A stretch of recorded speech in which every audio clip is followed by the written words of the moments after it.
Et bienvenue si vous nous rejoignez sur les ondes de Taoui FM. Je suis ravie d'accueillir aujourd'hui dans nos studios Stéphane Glavinaz, qui est gérant de la société Cogep. Bienvenue. Bonjour Aude. On est ravis de t'accueillir. Moi, je suis ravi d'être avec vous. La Cogep qui est très connue puisque ça fait 20 ans qu'elle existe. Absolument. Et qui a deux services, un service immobilier et un service gestion de patrimoine. Tout à fait. La Cogep est organisée donc en deux départements. Donc un département dédié à l'activité immobilière. Enfin, tout type d'activité immobilière, et un département qui est, lui, spécialisé dans les placements financiers, le conseil en gestion de patrimoine. D'accord. Merci pour cette petite explication.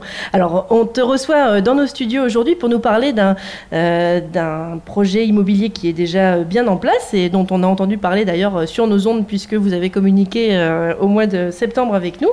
C'est l'immeuble Le Bihan.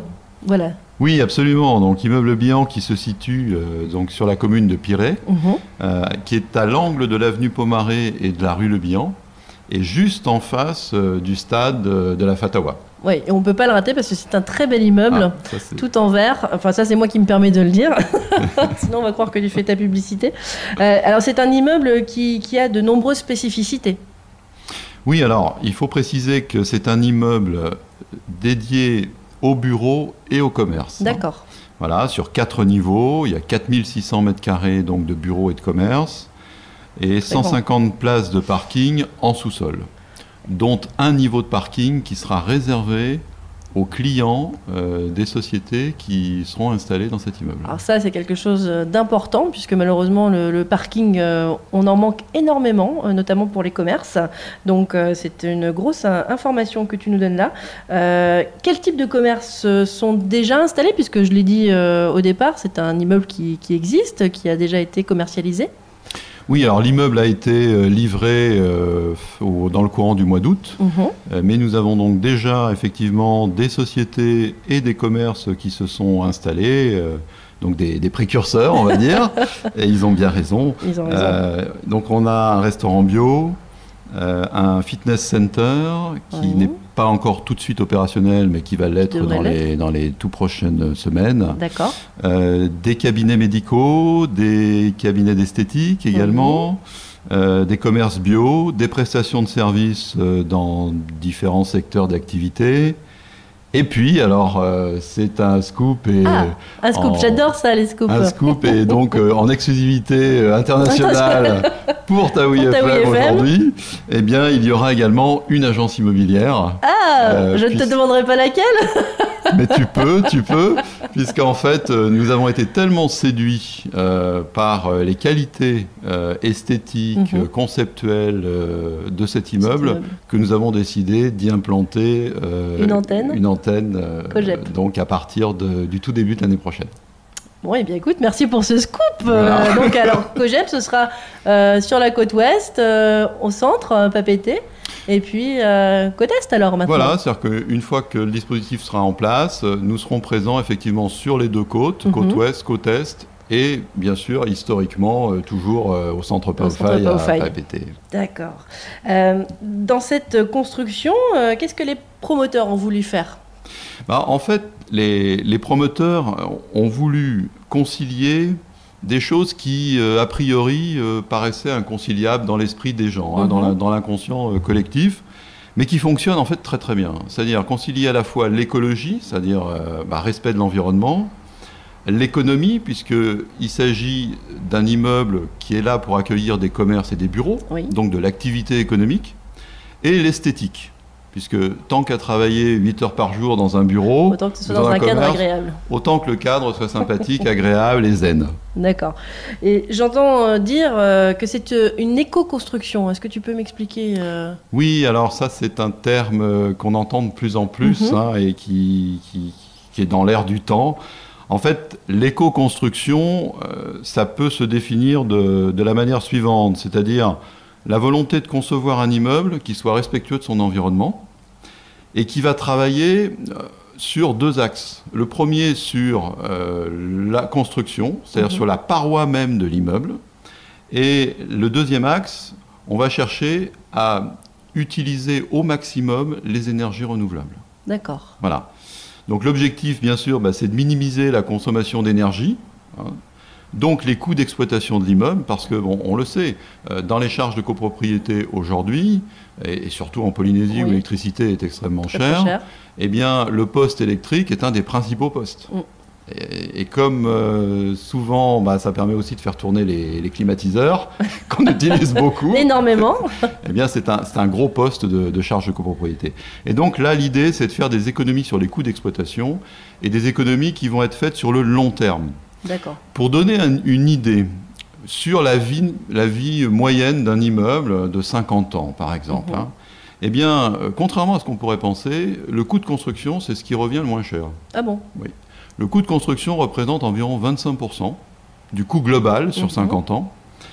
Quant au coût d'exploitation, il représente 75%. Ah oui, c'est énorme. Donc, si on veut vraiment faire des économies sur le long terme sur un immeuble, il faut travailler justement sur l'optimisation des coûts d'exploitation.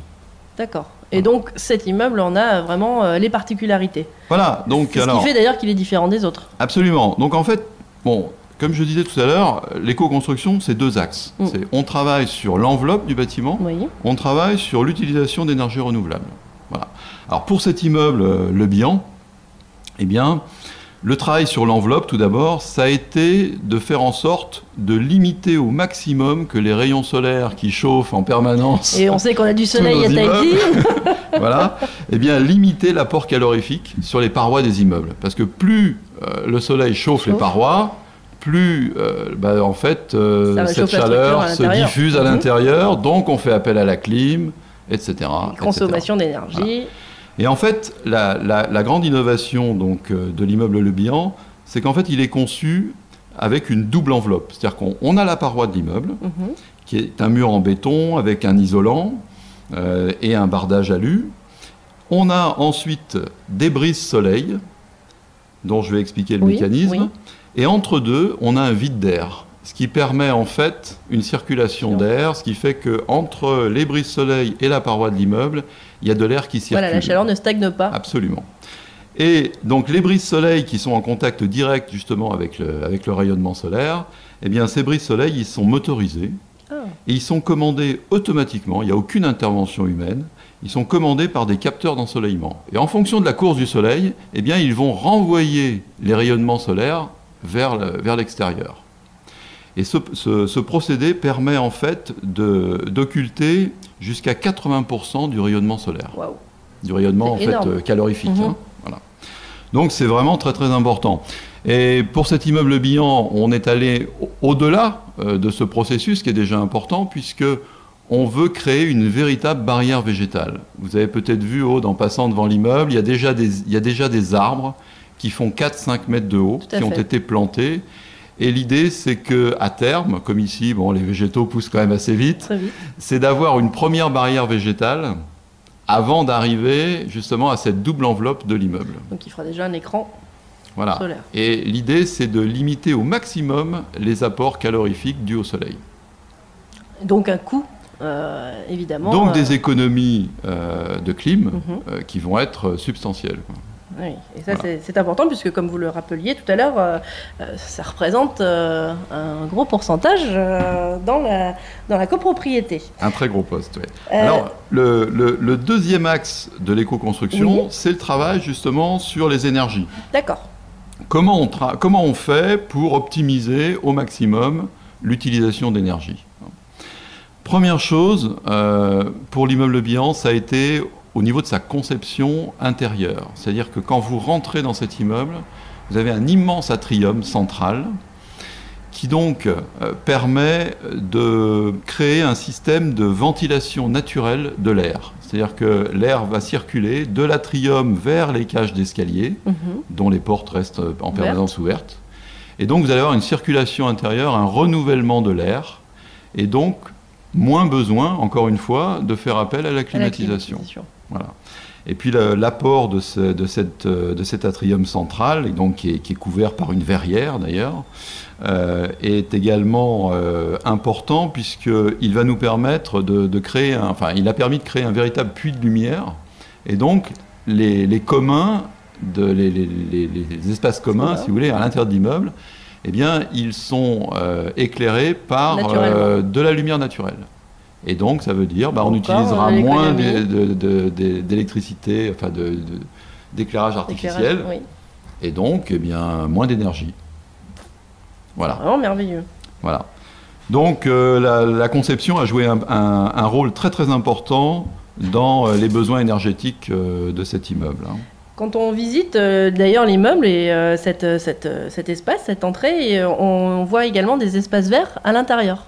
Absolument. Alors il y a eu un gros travail de fait également pour intégrer cet immeuble dans la verdure, puisqu'il y a 780 mètres carrés d'espace vert, ce qui est non négligeable, Ah oui, non. et il y a 108 mètres linéaires de jardinières tout autour de l'immeuble. Voilà. Avec des arbres également qui sont présents, on le disait à l'instant. L'idée, c'est de freiner les apports caloriques externes, grâce à cette barrière végétale, et évidemment aussi d'avoir un apport esthétique. Esthétique, c'est très parce joli. que c'est quand même plus agréable de travailler dans un immeuble où on voit de la verdure que quand on voit que du béton. Forcément. Voilà. Et alors, on pourrait se dire, mais alors, tous ces espaces verts, comment on fait pour les arroser? Pour les arroser, c'est ce que j'allais demander. Eh bien, en fait, on a dans l'immeuble Bihan, on a un système de récupération des eaux de pluie qui va permettre de stocker jusqu'à 60 mètres cubes d'eau. Donc, c'est pas rien. Et qui va donc nous permettre d'être autonome pour l'irrigation de tous les espaces verts. Wow. Il a vraiment été conçu, tout est pensé. Ça, c'est bien pensé, absolument.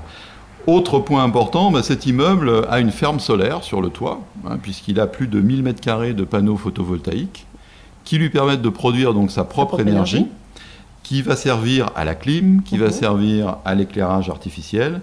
Et tout le surplus qui est produit pendant la journée, bien sûr, est revendu donc, à l'EDT. Donc ça fait des recettes financières pour la copropriété qui vont venir en diminution des charges, et qui vont permettre justement de baisser les charges. On parlait tout à l'heure de coûts d'exploitation. Et bien là, on a l'application pratique de ces gains sur les coûts d'exploitation. Eh bien, je crois également que la clim est centralisée. Oui, alors on ne voulait pas reproduire ce qu'on voit trop souvent sur les façades, malheureusement, de beaucoup d'immeubles, avec des sorties de clim qui gâchent un petit peu l'esthétique de l'immeuble. Donc la clim est centralisée. Donc ça permet également, là encore, de faire des économies sur les dépenses énergétiques. C'est une clim qui fonctionne à l'eau glacée. Ah oui. Et donc les systèmes dernier cri. Absolument. D'accord. Tout à fait. Et chose importante, parce que dans d'autres systèmes de clim centralisés, quelquefois les occupants disent ils ont l'impression de payer pour les autres, puisqu'il n'y a pas d'individualisation toujours qui est mise en place. Or là, donc, dans cet immeuble, chaque local est équipé d'un compteur à frigorie.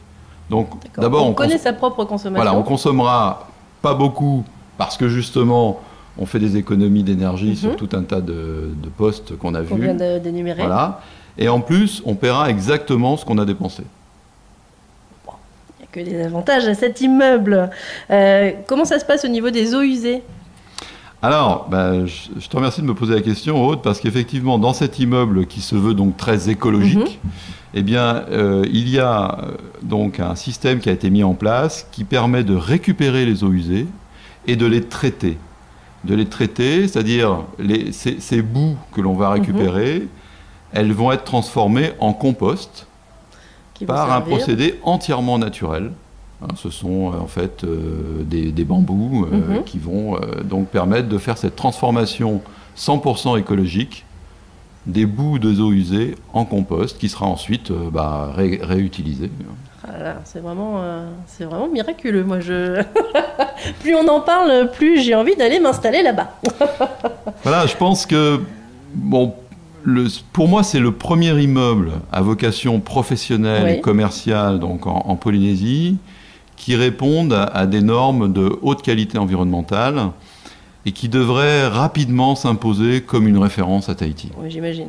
C'est vrai qu'on en entend peu parler, et d'ailleurs on invite les gens à s'y rendre et à prendre contact avec la COGEP pour ces renseignements justement, puisqu'on a parlé de commerces qui étaient déjà installés, mais je suppose qu'il y a encore des disponibilités ? Il y a encore des locaux disponibles. Et ce qu'il faut savoir, c'est que les surfaces sont entièrement modulables, c'est-à-dire qu'on peut s'adapter aussi bien à une demande de 50 mètres carrés qu'à une demande de 800 mètres carrés ou plus.